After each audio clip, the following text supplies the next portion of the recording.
She's deaf, take her!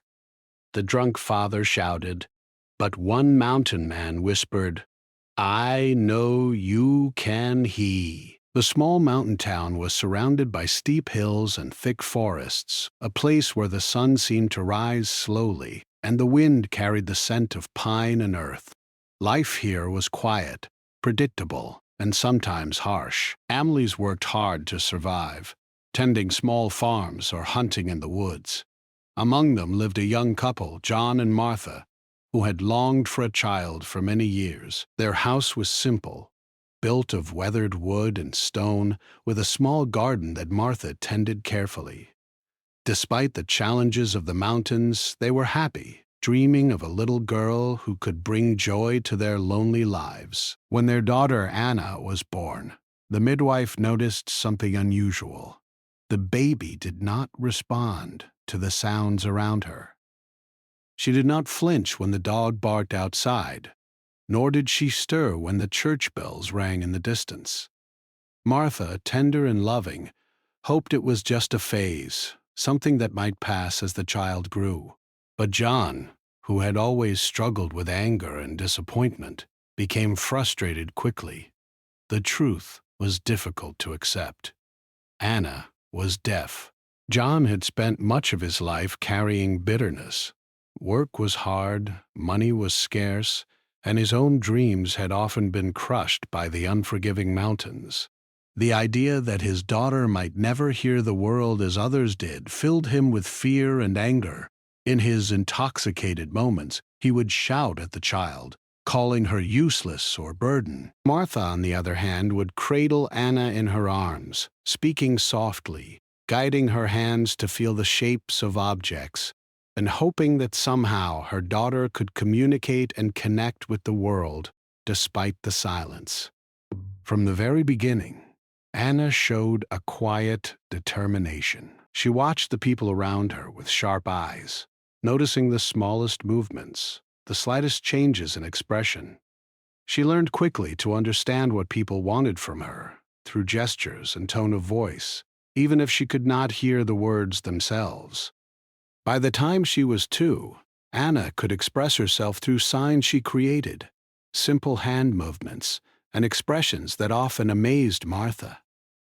The mother saw her daughter's intelligence and heart, and for a moment she dared to hope that perhaps Anna's life could be full and happy. But the town was not always kind. Some neighbors whispered about Anna behind her mother's back. They doubted whether a child who could not hear could grow into a useful, productive member of society. They pitied her, and their pity often felt more like judgment. The mountain town, isolated and steeped in tradition, had little patience for anything different. Children were expected to work alongside their parents, to help on the farm, to carry messages, and to live according to strict routines. A girl who could not hear seemed to many like a burden too heavy for a family already struggling. Despite this, Anna's spirit was unbroken. She loved to explore the woods near her home, feeling the cool moss under her fingers, watching the birds flutter above, and listening, not with ears, but with her whole body. She could feel the vibrations of footsteps on the earth and the shift of wind through the trees. These small wonders became her language, and nature her teacher. Martha encouraged these explorations, telling her daughter that the world was full of ways to understand and be understood, even without sound. John, however, could not see these things. When he drank, the anger inside him grew stronger. On nights when the house was quiet and Martha slept, he would shout at Anna for not responding. He wanted her to obey, to behave like other children, and when she could not, he felt frustration boil over. "Why can't you be normal?" he would sometimes scream, his words sharp and heavy. But Anna had learned to shield herself, retreating into her own quiet world when the anger came. She found comfort in small things: the sunlight on the wooden floor, the hum of the wind through the chimney, the way her mother's hand always found hers to guide her safely. Neighbors began to take notice of the tension in the house. Some pitied Anna, feeling that her mother was trapped in a life with a husband who could not love their child properly. Others simply avoided the family, uncomfortable with the shouting and the drunken behavior that sometimes spilled into the streets. Yet there were moments when Anna's cleverness shone. She would watch people carefully, learning how to help with chores, how to mimic the movement she saw, and even how to calm her father when he began to drink too much. It was as if she had learned to navigate the world not by listening, but by observing, feeling, and understanding the rhythm of people's emotions. Martha never left Anna alone, teaching her small tricks and signs to communicate. She would point to the fire when it needed wood, to the garden when weeds had grown, and to her own mouth to show how to make sounds. Even though Anna could not hear, she understood the meaning. Martha believed that this silent bond was strong enough to help her daughter survive, no matter what. And Anna, in her quiet way, began to understand that love could be felt even when words were impossible. As the years passed, Anna grew taller, stronger, and more aware of the world around her. She learned to carry water from the well without spilling a drop, to help in the garden, and even to guide her mother through the crowded market when supplies were needed. The townspeople began to notice her skills, though some still doubted her future. Anna had a calm confidence that came from knowing that she could rely on herself and that her mother's love was steadfast. Yet, John's temper remained a shadow over their lives. On particularly bad days, when the alcohol had taken over his judgment, he would shout at Anna for the smallest mistakes. On one such day, he dragged her outside in the bitter mountain wind, raising his voice so that neighbors could hear. "She's deaf! What good is she?" he screamed, staggering with anger. His words struck fear into Anna's heart, but she had learned not to show weakness. She looked at her father, her eyes steady, her small hands clenched, ready to protect herself. It was during these moments of fear and tension that Anna's resilience truly shone. She began to notice subtle things about people, how the hand trembled before it struck, how the eyes softened when there was kindness, how someone's presence could calm anger. She had learned to see the truth behind words, to understand intentions, and to read the world in ways that others could not. These skills became her armor, protecting her in a life that sometimes felt harsh and unforgiving. Even as a small child, Anna had dreams. She wanted to explore the woods further, to find the streams where fish darted, and to climb the hills to see the world from above. She imagined a life where people would understand her, not because she could hear, but because she had learned to communicate in her own unique way. Martha often encouraged these dreams, telling her daughter that her spirit was stronger than any obstacle, and that love and patience could guide her through even the darkest times. But the town's whispers never stopped. Some parents told their children to stay away from Anna, fearing she would not understand instructions or rules. Others would glance at her with pity, unsure whether to offer help or ignore her. These moments were painful, yet Anna learned to meet them with quiet dignity. She realized that people's judgments said more about them than about her, and that her life's path would be defined by courage, not by the limitations others saw. By the time Anna reached the age of 6, she had grown into a perceptive, observant, and intelligent child. Her eyes seemed to take in everything, her mind working tirelessly to understand the world. Martha continued to guide her, teaching her signs, gestures, and ways to communicate. She encouraged Anna to speak with her hands, her eyes, and even her expressions. Together, they developed a bond so deep that even in moments of fear or sorrow, Anna felt safe and loved. Yet, John's anger remained. The mountain winds seemed to carry his shouts farther, reaching the ears of neighbors who shook their heads at the family's struggles. Anna began to understand, in her own way, that her father's behavior was not a reflection of her worth, but of his own pain and frustration. This understanding, combined with her mother's unwavering support, gave her strength beyond her years. It was in these early years, filled with both hardship and quiet triumphs, that Anna began to form the foundation of the life she would lead. She learned that love could exist without words, that strength could grow in silence, and that even the harshest anger could not crush a determined heart. The mountains, with their towering trees and whispering winds, became both her home and her teacher. They showed her the power of patience, observation, and resilience. And so, despite the challenges of a father who could not accept her, a town that questioned her future, and a world that seemed unkind, Anna thrived. She moved through life with grace, intelligence, and a quiet confidence that would one day change not only her destiny, but the lives of everyone around her. As Anna grew older, the mountain town around her remained the same, quiet, isolated, and full of rugged beauty. Life moved slowly here, but it could also be unforgiving. The townspeople whispered, some with curiosity, some with judgment, about the deaf girl who seemed so different from the other children. But Anna had grown strong and careful. She had learned to observe people, read their movements, and sense their moods without needing words. Her eyes were sharp, and her hands had learned to speak in ways her ears could not hear. Martha continued to guide Anna patiently. Each day was filled with lessons: how to read expressions, how to understand the rhythm of the world around her, and how to protect herself when her father's anger flared. But John's drinking had worsened. On nights when the house was filled with the smell of alcohol and the clatter of dishes, he became unpredictable. Anna had learned to sense when a storm was coming, sometimes even before he stumbled through the door. She would quietly retreat to a corner, her hands clutched around a small wooden doll, listening not with ears but with every fiber of her being.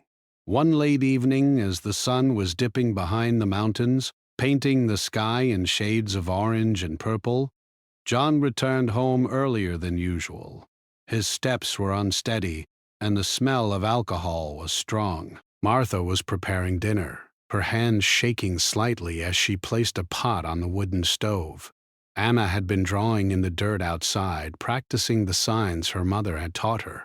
The wind carried the sound of her father's stumbling steps, and she felt it in the vibrations of the wooden floor beneath her feet.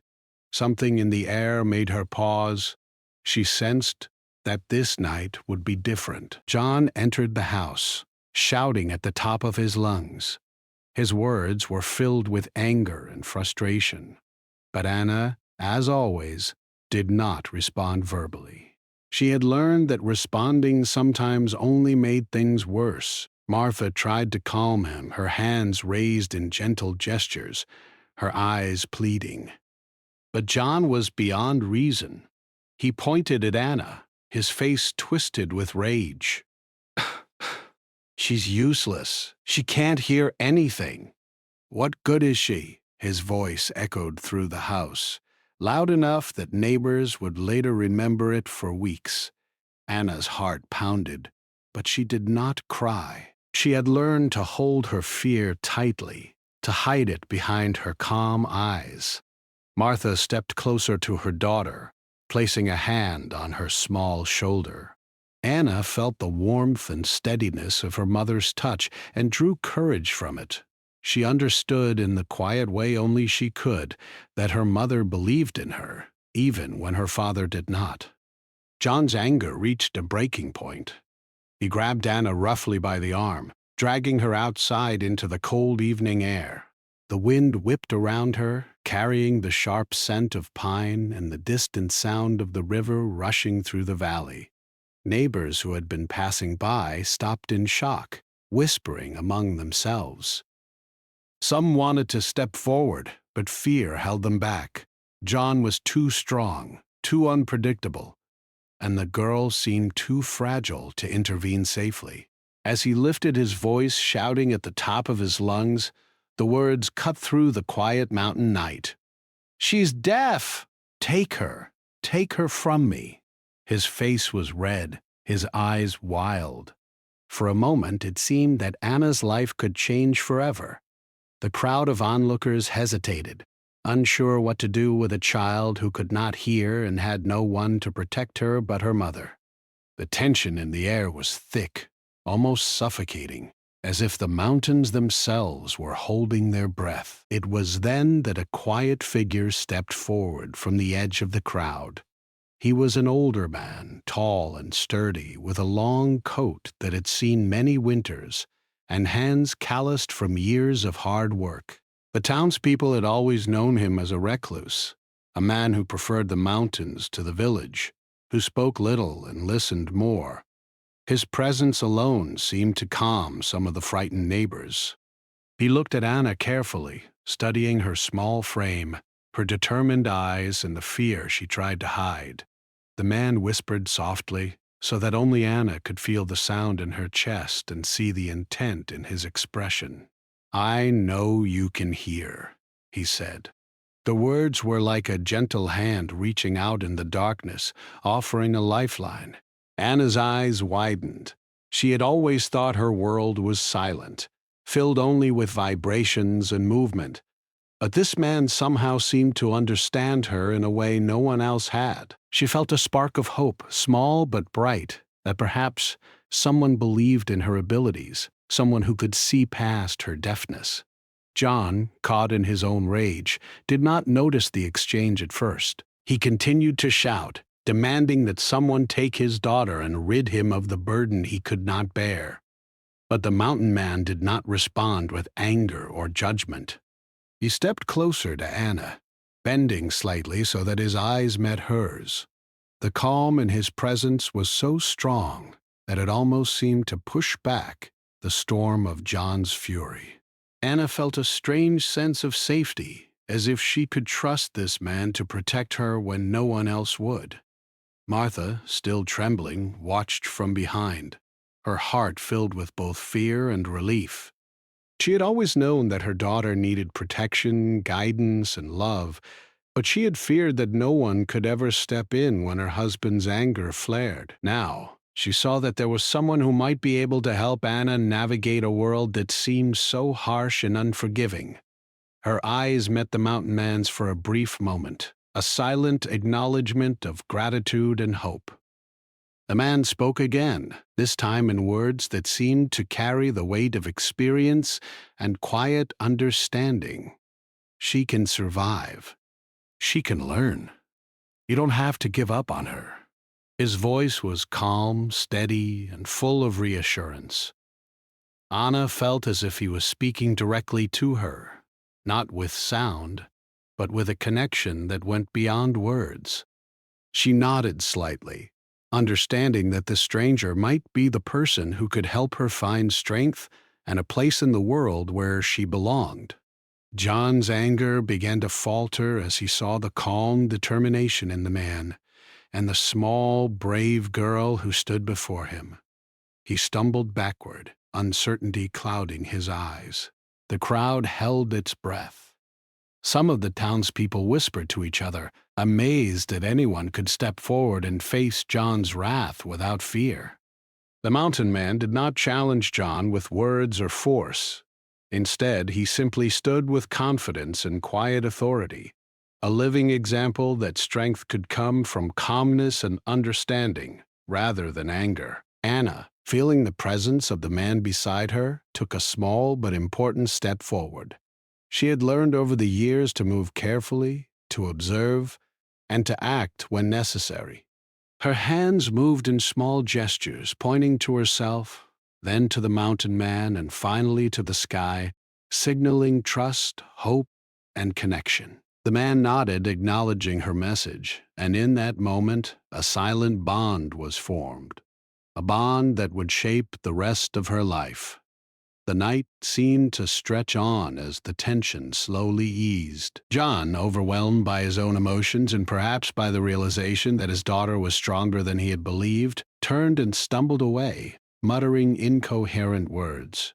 The crowd dispersed quietly, leaving the mountain man and Anna alone with Martha.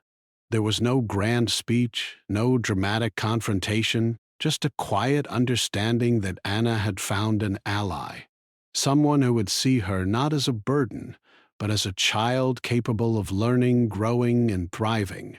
The mountain man took Anna's hand gently and led her toward the forest that bordered the town. The wind rustled the trees, carrying the scent of pine and earth, and Anna felt a sense of wonder she had never known before. The mountains had always been her home, but now they felt alive in a new way. With the man guiding her, she realized that her deafness was not a weakness but a different way of experiencing the world, a way that could teach her patience, observation, and resilience. Martha watched them walk into the dim light, her heart full of hope and fear at the same time. She knew that Anna's life was about to change in ways she could not yet understand. But she also knew that this man, quiet and wise, had the power to give her daughter a future filled with possibility. The mother trusted that he would protect Anna, teach her, and help her discover the strength that had always been inside her. That night, as the stars began to sparkle over the mountain peaks, Anna felt something she had never felt before, a sense of belonging, of hope, and of courage. She was still the deaf girl who had faced judgment, fear, and anger, but now she had found someone who believed in her, someone who saw her potential, and someone who could guide her on a path toward a life she could never have imagined. The night air was cold, but it carried a promise that Anna would not be alone, that she could survive, and that the world, in its own quiet way, had room for her to shine. Anna followed the mountain man into the woods, her small hand wrapped securely in his. The forest was alive with sounds that she could feel more than hear: the soft crunch of leaves underfoot, the vibrations of branches swaying in the wind, and the distant gurgle of a hidden stream. She had spent her life noticing details, observing the world silently, but this forest felt different. It was a place of freedom and mystery, a place where no one would judge her for being deaf, and where her senses could guide her instead of words. The man, who Anna would soon learn was called Elias, moved with a quiet confidence. His eyes were always alert, scanning the forest for signs of danger, and his hands were rough but gentle. He never shouted, never demanded obedience, and never judged. He only watched, waited, and guided. Anna noticed how carefully he moved, how he touched the bark of trees and listened to the wind with his chest rather than his ears. She realized that this man understood the world in a way she had never seen before, a way that did not rely on sound, but on attention, patience, and intuition. Elias led Anna to a small clearing where the sunlight filtered through the trees, creating patterns on the forest floor. There he set down a bundle of simple tools, some sharpened stones, a few ropes, and a handmade wooden bowl. He gestured to Anna, showing her how to handle the tools safely. His hands moved slowly and deliberately, teaching without rushing, explaining through gestures and expressions rather than words. Anna watched carefully, absorbing every motion, every small hint of meaning. She realized that she could learn in a way that others might not understand, a way that was quiet but powerful. The first days were difficult. Anna had grown up in the small, confined spaces of her home, surrounded by walls and familiar objects. The forest was vast and unpredictable. She stumbled over roots, misjudged the depth of streams, and at first felt overwhelmed by the sheer freedom of it all. But Elias never scolded her. Instead, he guided her hand to feel the shape of a stone, the texture of moss, the way the soil changed near the water. Slowly, Anna began to understand. She learned to trust her senses, to move with care, and to observe everything with patience. One of the first lessons Elias taught her was about listening, not with ears, but with the body and the mind. He would place her hand on a tree and show her how the trunk vibrated with the movements of animals or the rustle of leaves in the wind. He taught her to feel the vibrations of birds landing nearby, of small animals scurrying through the underbrush, and even the subtle tremor of the earth when larger creatures passed. Anna's eyes widened with wonder. She realized that sound was only one part of the world and that she could understand more than she had ever imagined if she only paid attention. Elias also taught her about plants and herbs. He showed her which leaves could be eaten, which roots could be boiled for food, and which berries were safe. Anna learned to smell the differences between similar plants, to feel the textures of leaves and bark, and to remember the patterns that marked safe food from dangerous. She began to explore small areas on her own, carefully, always aware of the lessons Elias had taught her. Each day she grew more confident, more independent, and more in tune with the rhythms of the forest. But the lessons were not only about survival. Elias also taught Anna about patience, observation, and understanding people. He explained, through gestures and expressions, that anger, fear, and frustration were natural, but that how one responded to them defined strength. Anna remembered her father's anger and the fear it had caused her. She realized that she could learn to remain calm, to read situations, and to protect herself through intelligence and patience rather than force. These lessons were more powerful than any tool or skill. They were lessons for life. One morning, Elias took Anna to a small stream hidden deep in the woods. The water was cold and clear, rushing over smooth stones. He showed her how to follow the flow, to notice the direction of the current, and to find safe paths along its banks. He taught her how to catch small fish, how to identify the tracks of animals nearby, and how to move quietly so as not to disturb them. Anna was fascinated. Every movement, every sound, every vibration of the water carried information. She began to see the forest not as a confusing, overwhelming place, but as a living, breathing world full of signs and messages. The more Anna learned, the more she realized how capable she was. Her deafness, which had seemed like a limitation, became a strength. She could focus intensely on details others might miss, and she could notice patterns and movements that others overlooked. Elias encouraged this. He never treated her as weak or different. Instead, he celebrated her observations, praised her patience, and showed her that her mind and body were powerful tools. Elias also introduced Anna to the idea of self-reliance. He taught her how to build small shelters from branches and leaves, how to make a fire using friction and patience, and how to store food safely. Each task was a challenge, and each challenge taught Anna something new about herself. She discovered that she could face difficulties with courage and creativity, and that the world, while sometimes harsh, also offered endless opportunities for learning and growth. In addition to practical skills, Elias nurtured Anna's spirit. He showed her how to watch the sunrise and sunset, how to notice the subtle colors of the sky, and how to feel gratitude for the small joys in life. He encouraged her to draw patterns in the dirt, to imitate animal tracks, and to create signs and gestures of her own invention. These exercises were not only playful but educational, helping Anna to express herself in new and creative ways. She began to understand that communication was not limited to words, and that her mind could connect with others through observation, gestures, and understanding.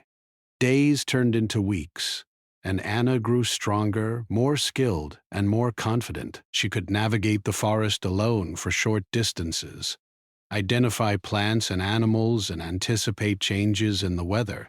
She no longer felt frightened by the vastness of the woods. Instead, she felt a deep sense of belonging. The forest, once overwhelming, had become a place of learning, safety, and wonder. One day, Elias sat with Anna on a large, flat rock near a waterfall.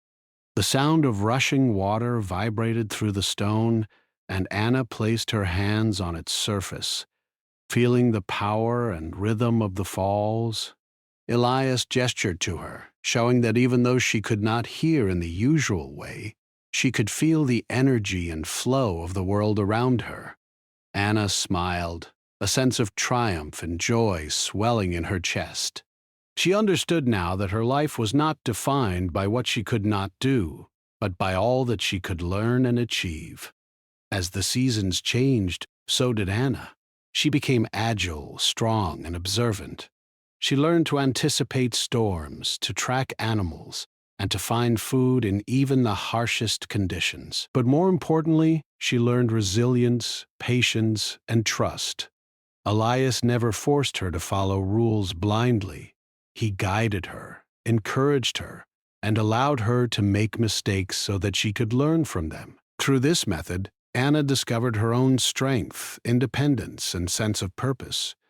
The bond between Anna and Elias grew deeper with each passing day. He treated her with respect and care, and she trusted him completely. She began to understand that family could be found in those who believed in her, who nurtured her abilities, and who provided guidance without judgment. For the first time in her life, Anna felt truly safe, truly seen, and truly capable. She realized that the mountains and forests were not just her home, they were her teachers, her companions, and her sanctuary. By the end of the first year with Elias, Anna had transformed from a frightened, uncertain child into a confident, intelligent young girl. Her deafness no longer felt like a limitation. It had become part of her strength. She could read the world in ways others could not, feel its rhythms, and respond with intelligence and skill. Elias had not only taught her survival, but had also given her the tools to navigate life with courage, patience, and understanding. And so, life in the forest continued. Anna rose each morning with determination, explored with curiosity, and learned with joy. She knew that challenges would come, but she also knew that she had the strength, skills, and guidance to face them. For the first time, she felt the quiet power of independence and the profound impact of someone who truly believed in her. In the heart of the mountains, Anna discovered not just survival, but life, rich, vibrant, and full of possibility. Years had passed since Anna first stepped into the forest with Elias. The small, deaf girl who had once been frightened and unsure had grown into a strong, intelligent, and independent young woman. She moved through the woods with ease, understanding the rhythm of the trees, the sounds of the animals, and the subtle vibrations of the earth beneath her feet. Her senses had sharpened in ways that most people could never imagine. She could sense storms before they arrived, follow the faintest tracks of animals, and read people's emotions through their gestures and expressions. The forest had become her classroom, her sanctuary, and her home. Elias had taught her everything he could about survival, observation, and understanding the world without relying on sound. But he had also taught her something more important: the power of courage and self-respect. Anna had learned that strength was not about fighting or shouting. It was about patience, awareness, and intelligence. She had learned to face fear with calm determination and to respond to challenges with careful thought. These lessons had prepared her for more than just life in the forest. They had prepared her for life itself. One morning, as the sun rose over the mountain peaks and painted the sky in shades of gold and pink, Elias found Anna sitting quietly by a stream. Her eyes were thoughtful, and her hands traced patterns in the dirt. Elias sat beside her, placing a gentle hand on her shoulder. He gestured to the village in the distance, its small buildings visible through the trees. Anna understood immediately. It had been years since she had seen her father, and part of her had hoped she would never have to. But life in the forest had given her strength, and she realized that avoiding her past forever would not bring true peace. She needed to confront it, to face the man who had caused her so much fear, and to show that she had grown into a capable, strong individual. Elias nodded, understanding her thoughts without words. He had always guided her gently, allowing her to make her own choices, and now he would let her face this challenge in her own way. Anna and Elias set out toward the village together. As they approached, she felt a mixture of anxiety and determination. The streets looked smaller than she remembered, and yet they were filled with the same townspeople who had once whispered about her, some with curiosity, some with judgment. Anna's heart pounded, but she reminded herself of all she had learned, the power of observation, patience, and self-confidence. She would not be afraid. When they reached the house where John still lived, Anna's breath caught in her chest. The familiar structure looked smaller now, more fragile than it had when she was a child. She could see her father through the window, older, thinner, and more worn by life than she remembered. His hair was grayer, and the lines on his face told stories of regret, frustration, and struggle. For a moment, Anna hesitated. Could a man who had caused her so much fear change? Could he even recognize the young woman she had become? Elias gave her a small nod, a gesture of encouragement. Anna took a deep breath and stepped forward. She did not shout, she did not demand, and she did not plead. Instead, she moved with calm confidence, letting her presence speak louder than words. She entered the house, and her father looked up, startled. His eyes widened as he saw the young woman standing before him, strong, composed, and undeniably herself. For a long moment, there was silence. John could not find words, and Anna did not need them. Her eyes met his, steady and unflinching. She let him see the courage, intelligence, and strength that had grown in her during the years he had dismissed her. He saw the confidence in her posture, the determination in her hands, and the quiet authority in her gaze. The child he had once called useless was gone. In her place stood a woman who had survived, learned, and thrived despite every obstacle. John swallowed hard, his throat tight with emotion he could not express. The anger he had once felt was replaced by something heavier, regret, shame, and the dawning realization of how much he had missed. He had tried to dismiss her, to see her as a burden, but now he could see clearly that Anna was more capable, more intelligent, and stronger than he had ever imagined.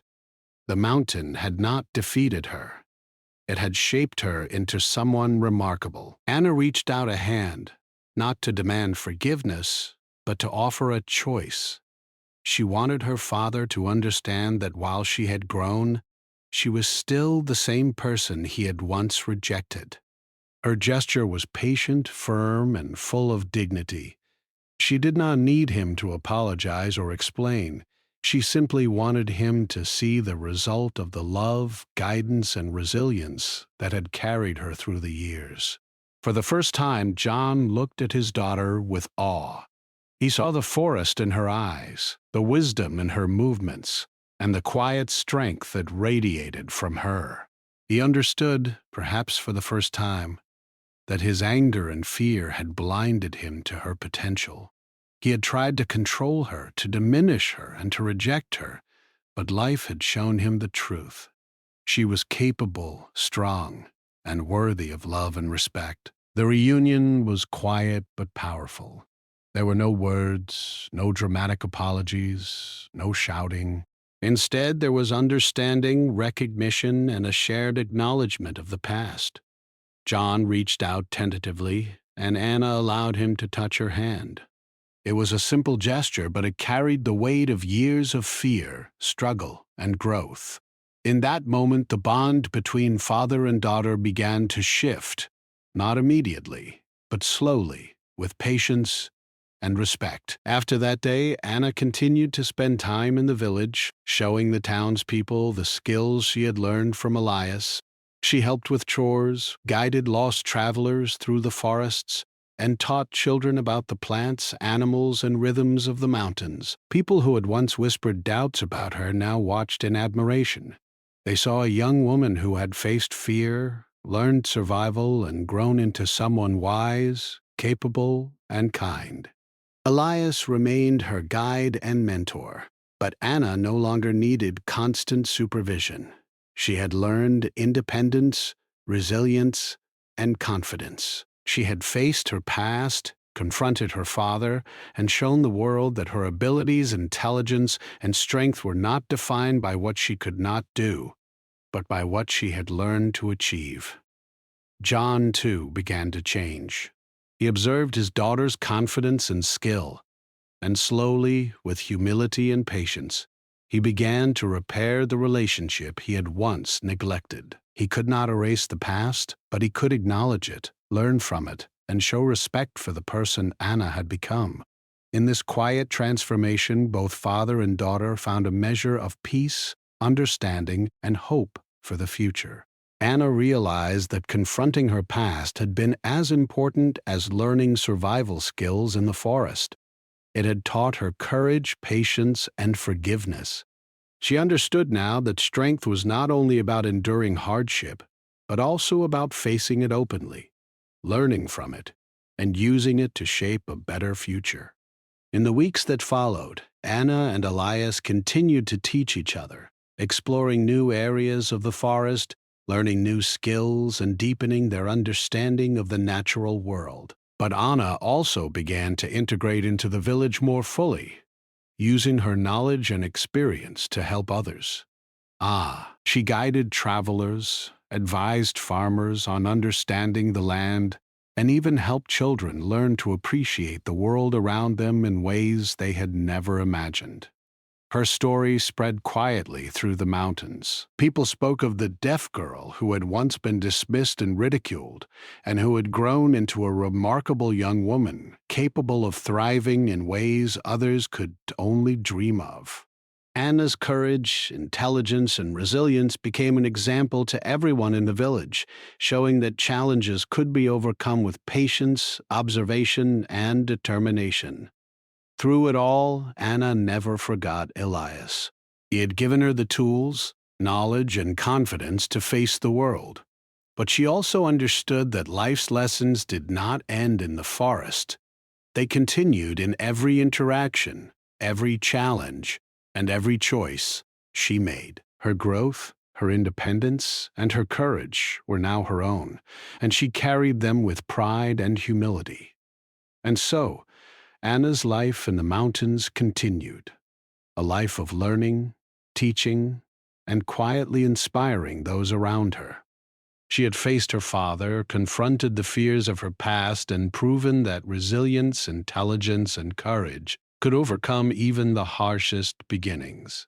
The mountains, the forest, and the wisdom of Elias had shaped her into a woman who could face the world confidently, with strength and kindness, ready to leave a lasting impact on everyone she met. Years passed, and Anna's life had grown full of purpose, skill, and quiet strength. She had become a young woman admired and respected by the people in her mountain town and the surrounding forests. Her childhood struggles, her father's anger, the whispers of the townspeople, and the challenges of living deaf in a world built for hearing were now part of her story. But they no longer defined her. Instead, they had shaped her resilience, her intelligence, and her understanding of the world. Anna continued to live with Elias in the forest, though she often returned to the village to help and teach. People had come to see her not as a child who could not hear, but as someone capable of extraordinary understanding and skill. Farmers asked her advice about the land. Children followed her to learn about plants and animals, and travelers sought her guidance to navigate the rugged mountains. She communicated with everyone in the ways she had mastered, through gestures, expressions, and careful observation, and her presence brought calm, confidence, and respect. Her father, John, had slowly changed as well. The years of regret had softened him. He observed his daughter's abilities and independence with awe and humility. He tried to support her quietly, never again trying to control or belittle her. The bond between father and daughter, once fragile and filled with fear, had grown into one of mutual respect. Though the relationship was still healing, there was now a connection that had once seemed impossible. John had learned that love sometimes required patience and humility, and that strength could come in quiet, unexpected forms. Anna also continued her lessons with Elias, who remained a mentor, a guide, and a friend. He introduced her to new skills, new ways of observing the world, and new perspectives on life. He taught her how to track animals over long distances, how to predict weather changes by reading the sky and earth, and how to notice the smallest details that revealed hidden patterns in nature. Anna absorbed everything eagerly, her mind sharp and her curiosity unending. She understood that learning never truly ended, and that knowledge could be shared to benefit others.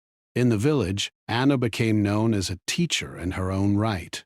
She helped children learn to appreciate the world around them, teaching them to observe closely, think carefully, and act patiently. She showed them that life had many ways to communicate, many ways to solve problems, and many ways to overcome challenges. Parents came to trust her guidance, and soon Anna's reputation extended beyond the village to neighboring towns. People spoke quietly of the young woman who had once been dismissed, but who now inspired everyone she met with her intelligence, skill, and compassion. Anna's days were filled with learning, teaching, and helping others, but she also found moments of quiet reflection. She would often sit on a hill overlooking the forest, feeling the wind on her face, the warmth of the sun, and the gentle vibrations of the earth beneath her. In these moments, she thought of her journey, from the frightened, misunderstood child she had been to the confident, capable woman she had become. She remembered her mother's love, her father's anger, and Elias's guidance, and she felt gratitude for every step that had shaped her life. She also began to think about the future. Anna realized that her story could inspire others, showing that challenges, whether they came from the world, from circumstances, or from people, could be overcome with patience, courage, and determination. She wanted to help others see that abilities came in many forms, and that differences were not weaknesses but opportunities to learn, grow, and contribute. Her own deafness had become a gift, teaching her to notice things others might miss, and to communicate in ways that were creative, thoughtful, and meaningful. One day, a group of children approached her in the forest, curious and eager to learn. Anna smiled and led them to a small clearing, where she taught them how to identify plants, track animals, and understand the rhythms of nature. She showed them how to feel vibrations in the earth, notice changes in the wind, and pay attention to small details that revealed the patterns of life around them. The children were fascinated, their eyes wide with wonder as Anna guided them patiently. Her teaching was gentle but powerful, and she quickly became a beloved figure to everyone who spent time with her. In the village, adults began to seek her advice on matters beyond the forest. Farmers asked her to observe crops and suggest improvements. Merchants sought her insights about routes and weather patterns. Even the elders, who had once doubted her abilities, came to respect her knowledge and wisdom. Anna had become a bridge between the village and the mountains, showing people that understanding the natural world required attention, patience, and respect. Her deafness, once seen as a limitation, was now a symbol of her unique perspective and her ability to perceive the world in ways others could not. Elias watched Anna with quiet pride. He had guided her through the challenges of her youth, taught her the skills of survival, and nurtured her confidence. But he also knew that she had become more than a student. She had become a teacher, a mentor, and a leader. He understood that his role was not to control her path, but to support her growth. and he took satisfaction in knowing that Anna had flourished in every way imaginable. Anna's father, John, continued to heal as well. He often accompanied her on short trips into the forest, learning to appreciate the world through her eyes. He listened with attention, observed with care, and finally understood the power of patience, humility, and support. Though he could never undo the pain of the past, he worked to show his daughter that he had changed, and that he now valued her wisdom, courage, and independence. Their relationship, built slowly and carefully, became a testament to the possibility of growth, forgiveness, and understanding. As the years went on, Anna's influence continued to grow. She became a symbol of resilience in the mountains, showing that strength was not measured by conformity or hearing, but by intelligence, observation, and compassion. She demonstrated that challenges could be transformed into opportunities, and that differences could be celebrated rather than judged. Her life inspired others to look beyond limitations and to embrace the possibilities that lay hidden in every person and every situation. Anna also found time to care for the forest itself. She learned to protect the wildlife, preserve the plants, and maintain the delicate balance of nature. She taught others to do the same, emphasizing the importance of harmony between humans and the natural world. Her work became a legacy, one that would continue long after she was gone, leaving a mark not only on the people she taught, but also on the land she cherished. Through it all, Anna never forgot the lessons that had shaped her. She remembered the fear and anger of her father, the whispers of doubt from the villagers, and the challenges of growing up deaf in a world that did not always understand her. She also remembered her mother's love, Elias's guidance, and the strength that had always existed within her. These memories became the foundation of her life, a source of courage, wisdom, and inspiration that guided her every decision. Anna's story spread quietly through the mountains. People spoke of the girl who had been abandoned, misunderstood, and doubted, and who had grown into a remarkable woman, capable of thriving against all odds. She became a symbol of hope and possibility, showing that intelligence, resilience, and compassion could overcome even the harshest beginnings. Her life was proof that differences were not weaknesses, but gifts that could teach the world new ways to see, understand, and grow.